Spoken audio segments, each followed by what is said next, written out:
Matmata, en arabe, écoutez, est un village du sud de la Tunisie, dépendant du gouvernorat de Gabès. Même si la nouvelle Matmata est devenue la principale localité de la région, le centre de la tribu des Matmata reste l'ancien village, situé au cœur des montagnes. Le développement urbain et l'exode rural des populations a vidé et désertifié celui-ci, au profit de la nouvelle ville moderne. Étymologie. Le terme Matmata provient du nom de la tribu berbère des Matmata, en langue berbère imatmaten, qui est elle-même descendante des Tunzi, et longuement décrite par Ibn Khaldoun, dans son ouvrage Histoire des Berbères et des dynasties musulmanes de l'Afrique septentrionale. Elle fonde, près d'une source thermale, la ville d'Hama Matmata, actuelle Elama.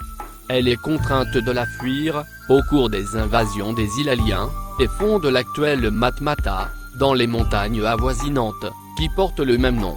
Toutefois, on n'y parle plus berbère, ce qui est encore le cas dans les villages voisins de Taoujou, Tamezere, Kéchine, et Zrawa. Géographie et environnement de Matmata.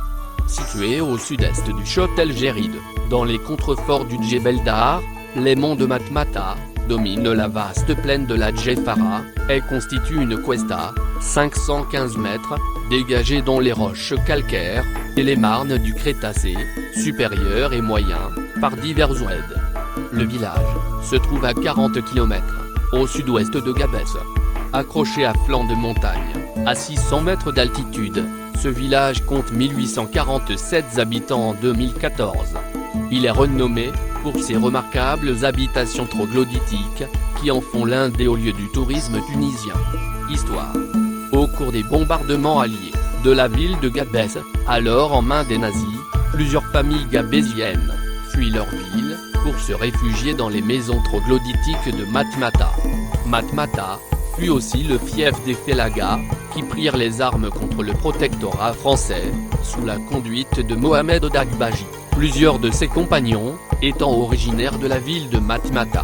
Juste après l'indépendance, proclamée en 1956, le gouvernement tente de déloger les populations montagnardes vers de nouvelles villes installées sur le plateau de l'Arad, Nouvelle Matmata et Nouvelle Zrouaa, mais la majorité de la population préféra garder son logis à proximité de leur jardin perché dans les montagnes.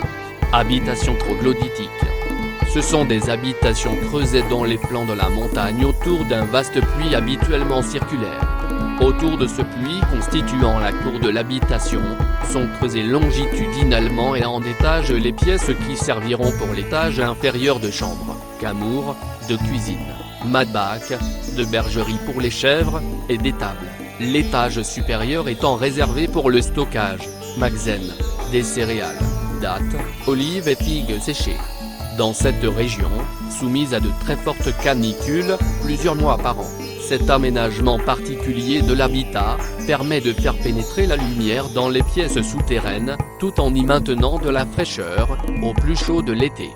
Bien que la température intérieure de ces habitations ne soit pas constante durant toute l'année, comme dans une grotte, les amplitudes thermiques entre l'hiver et l'été y sont assez réduites, une quinzaine de degrés en janvier, et de 23 à 25 degrés en juillet.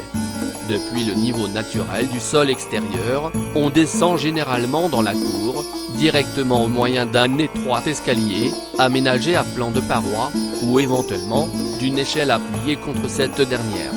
On peut aussi pénétrer dans la cour, par un couloir souterrain, pratiquement horizontal, qui s'amorce un peu en aval, dans le flanc de la montagne, car la majorité de ces maisons sont aménagées sur des terrains pentus. Certaines maisons sont assez élaborées, avec une succession de cours intérieures, auxquelles on accède par des couloirs souterrains, partant des logis, ou de la cour principale. Deux niveaux de pièces superposés, tunnels d'accès en pente douce, s'amorçant à partir du rebord supérieur du puits, et se taira. L'hôtel Sidi Idriss sert de décor à l'un des films de Star Wars, de George Lucas. Il s'agit de la résidence de la famille Lar, où vivent Luke Skywalker, Beru et Owen Lar. Ce type de construction existait déjà il y a 3000 ans, les Phéniciens, qui débarquèrent vers 1200 avant Jésus-Christ, l'adoptèrent, et les Romains, reprirent à leur tour cette conception pour construire des appartements d'été dans leur ville. Il existe en France un type d'habitat troglodytique fort similaire dans la région de Douai-la-Fontaine, où les caves demeurantes, de forme généralement rectangulaire.